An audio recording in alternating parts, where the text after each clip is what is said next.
Pinangangambahan ngayon ng mga residente ng isang barangay sa Quezon City na maiwang nakatiwangwang ang ginagawang road rehabilitation sa kanilang lugar. Kasunod ito ng pagsuspinde ng DPWH sa lahat ng road reblocking sa bansa. Narito ang Agenda Weekend Report ni Just Ignacio.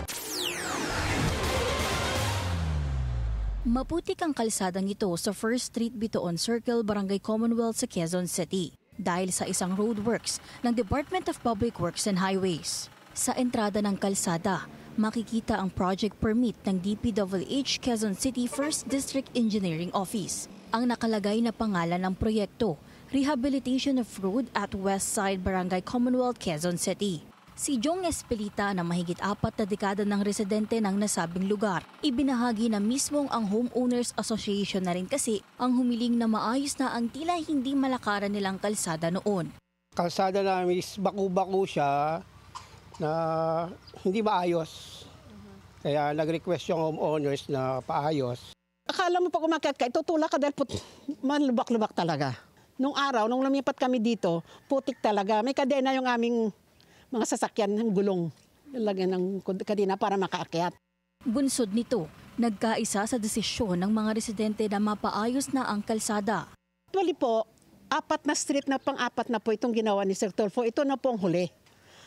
Okay naman po, wala namang problema dahil request po namin yan. Pero nangangamba naman ngayon ang mga residenteng ito dahil baka kasama raw ang ginagawang kalsada sa kanilang lugar sa suspensyon ng lahat ng reblocking activities nationwide.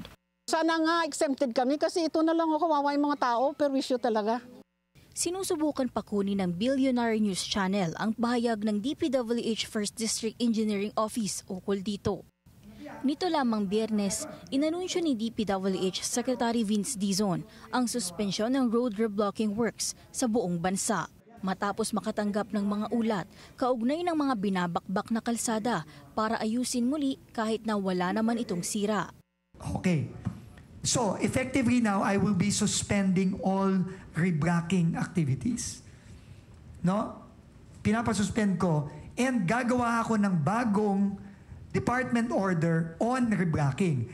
Sa inilabas na memorandum order ng ahensya para sa mga regional directors at district engineers, nakasaad na hindi saklaw ng direktibang ito ang mga reblocking works na nasimulan na. Dapat din daw ay tapusin agad ito sa lalong madaling panahon. Paglilinaw din ng DPWH, exempted din sa reblocking works suspension ang mga kinakailangan ng maintenance tulad ng paglalagay ng drainage, pagsasaayos sa mga kalsadang totoong may sira at iba pang essential operations ng DPWH. Layo ng nasabing direktiba na maprotektahan ang budget ng pamahalaan, maiwasan ang pagwaldas ng pondo ng bayan at upang mabigyan ng pagkakataon ang pamunuan na repasuhin ang mga kasalukuyang polisiya. Nakatakda namang maglabas ng bagong department order on reblocking ang ahensya sa mga susunod na araw. Kailangan may basis tayo at gawin nating transparent sa mga kababayan natin. Bakit tayo tumitibag ng mga kalye na mukha namang maayos pa? At bakit natin ginagawa yun ulit? Umaasa naman ang mga residente sa First Street Barangay Commonwealth na patag na ang kanilang malalakaran kapag natapos na ang proyekto, lalo na sa panahong pabugso-bugsong ulan ang nararanasan. Para sa Agenda Weekend, Just Ignacio, Billionaire News Channel.